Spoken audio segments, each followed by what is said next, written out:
It's a great day to be alive. Welcome back to the channel, guys. It's time to open another crate. My Loot Crate Deluxe box just showed up. Now, as I said before in my previous video, I'm a real big fan of Loot Crate. I've been doing it for a couple of years now. About 6-8 months ago, I decided to take the plunge and go for a Loot Crate Deluxe, which is their higher-end Loot Crate boxes that have slightly better gear. It's still themed in the same theme of the month, but the gear inside of it is typically a little bit nicer. You pay a little bit more for it, but it is deluxe. The boxes are always much bigger too, which always leads to usually larger pieces that are accompanying it. Now, we know from the last video that the month's theme is Guardians, so this should be another Guardians themed box. So let's go ahead and open it. Now, I said before, with the regular Loot Crate boxes, they spend a lot of time on the decoration of the box, and so usually the boxes turn into something, makes it really nice. Loot Crate Deluxe, not so much. It's just a black box, but it's a nice sized black box.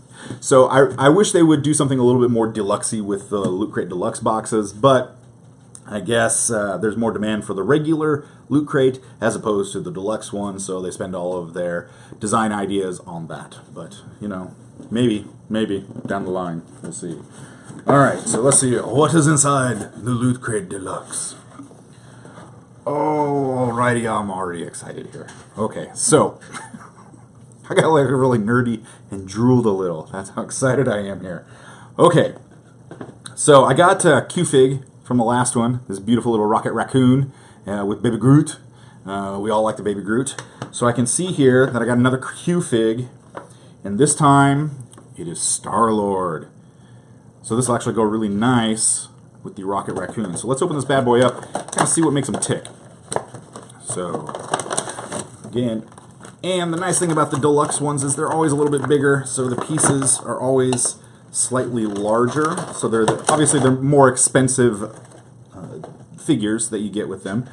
Alright, so here we go. So this is Star-Lord. He's on par with the same size as Little Rocket here, but we can see that the base here is actually where all the Shazam is. So looking at this one here, I really enjoy the smoke and the fire. This is actually a technique that I've learned recently on how to do myself, and I've been including it in as many sculptures that I can do with figures if they want to have either a magical power happening or fire and flame. And we can see here that it is actually cast. And this is actually a really neat piece because it's 3 pieces. I can tell that because you can see the seam line here. So this flame coming out of the backpack is actually 2 pieces, and then the smoke and such on the bottom is, oh no, it's more than 1 piece. 1, 2, 3, 4. It's a 4-piece. 1, 2, 3, 4. Yep, 4-piece mold on the bottom there that they put together. So that's 4. 6 pieces just for the fire alone. And then we can see that he's 4, 5, 6, 7, 8, 9, 10, 11, 12. 12-piece mold here. 12 pieces. So that means 12 individual molds that have to be injected molded into to create the pieces that they have that come out to create that. Now, as a person who makes molds, I know that's a lot of money that goes into these. So to get this piece with this many different parts put together to create something that has this much life and vitality to it is actually really exciting to me.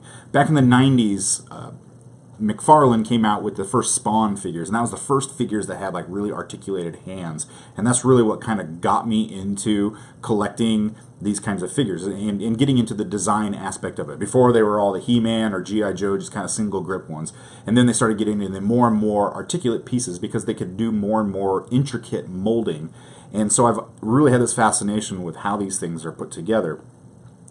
Again, I mentioned before in the last one that I like the paint job that they do on these, that they usually do a really good job. And I can see here that they've done a really nice job as well. There's a couple of missed spots on here, but again, for mass-produced pieces, it's actually done really nicely. So I want to say yay for the giant Q-Fig Star-Lord that goes with my rocket raccoon here. That's a beautiful piece. Alright, so next we have,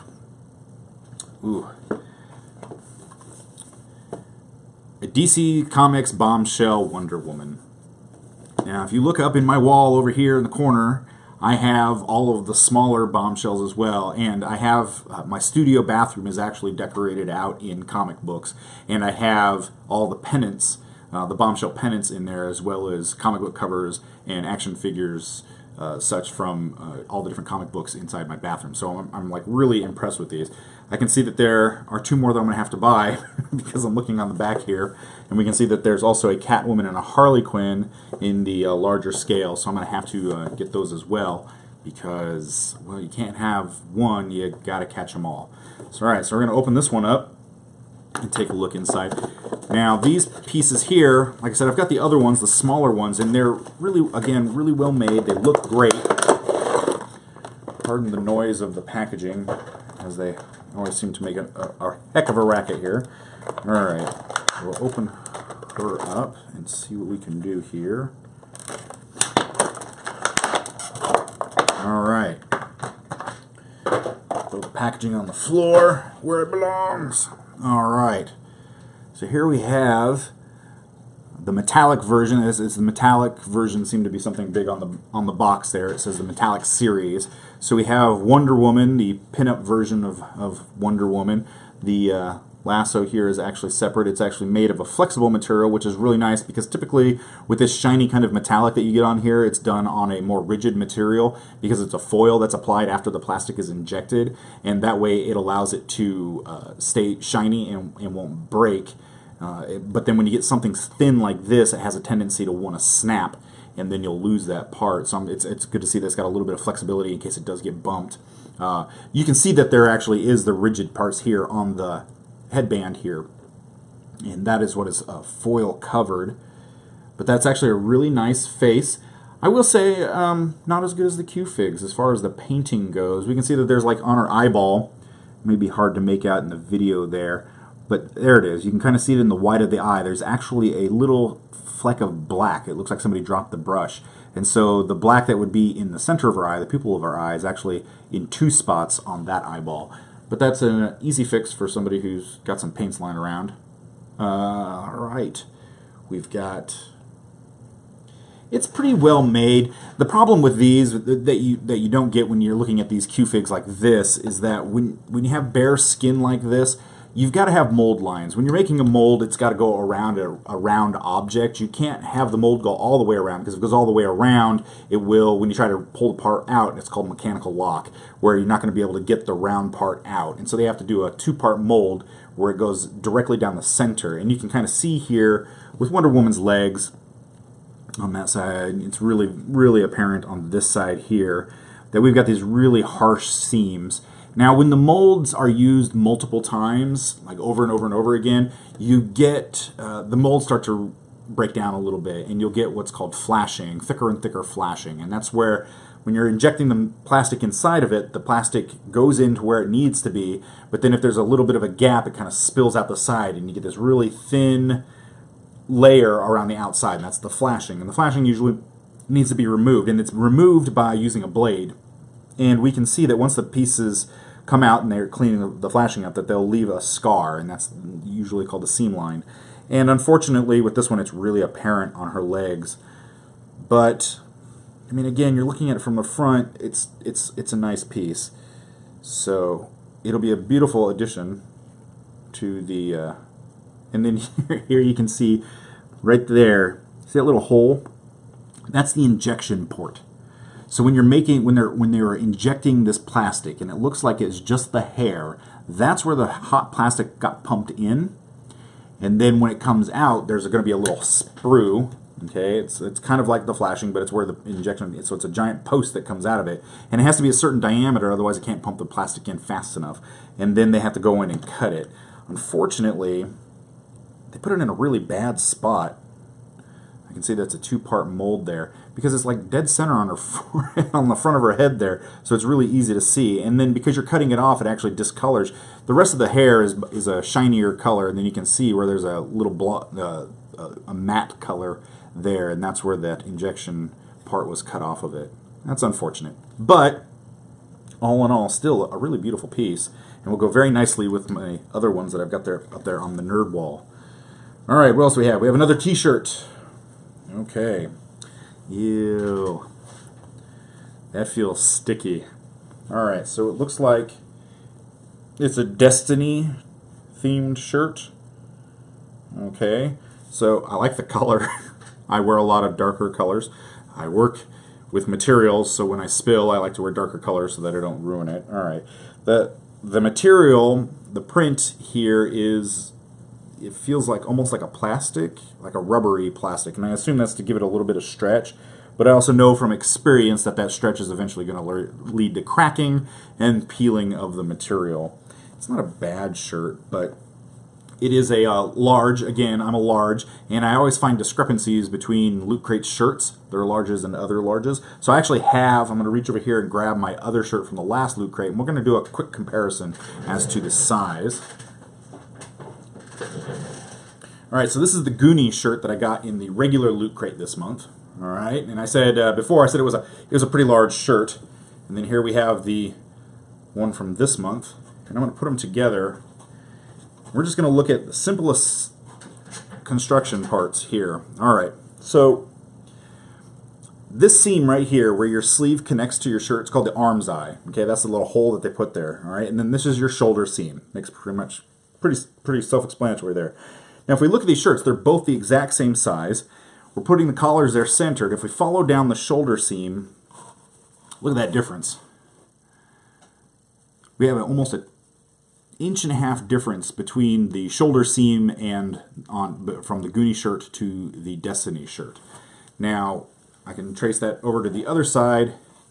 See, it's there on both of them. So we have that extra 1.5 inch of shoulder seam there on that shirt.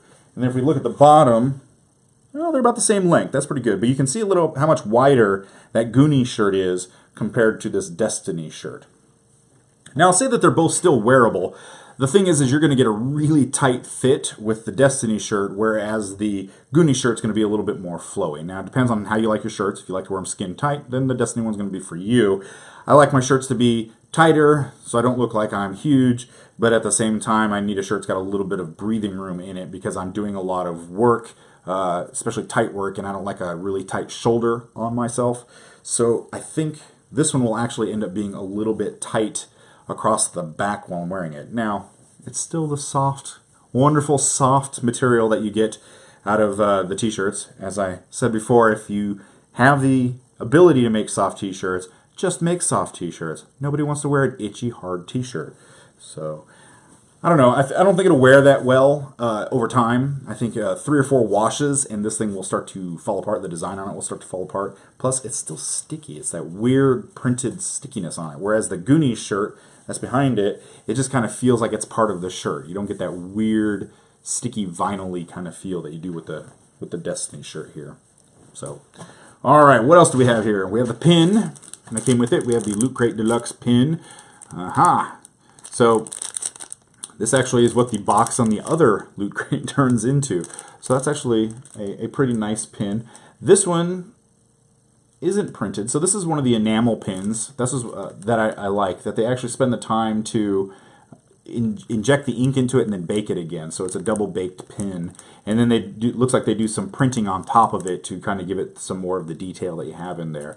These pins end up being a really nice collectible. Now one thing I've noticed with the Loot Crate Deluxe boxes versus the regular Loot Crate boxes is that the Deluxes always have a double post on the back so that it doesn't rotate on your shirt or whatnot. So I think that's one of their big inclusions with it being a deluxe pin, is that it comes with a double post so it will stay in whatever orientation you have as opposed to randomly rotating. Alright, next we have the Complete Marvel Cosmos book.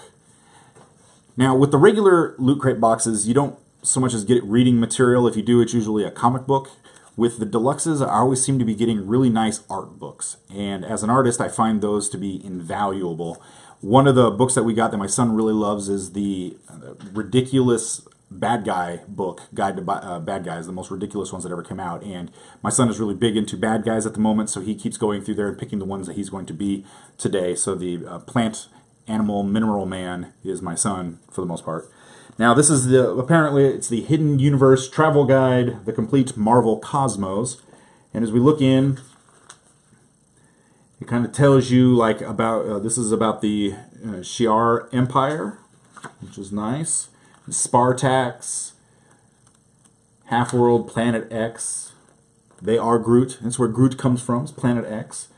So it's like a little background travel guide. So, so a nice bathroom reader, one might say, about where these people come from. So the Alpha Flight Space Station, Earth, New York City. All right. So that'll be pretty fun to look through. Counter Earth. And it kind of has weird things like getting around, what to wear, sights and activities that you can do when you visit these other worlds. It's actually be a really nice read, and it's got some really nice illustrations to accompany it.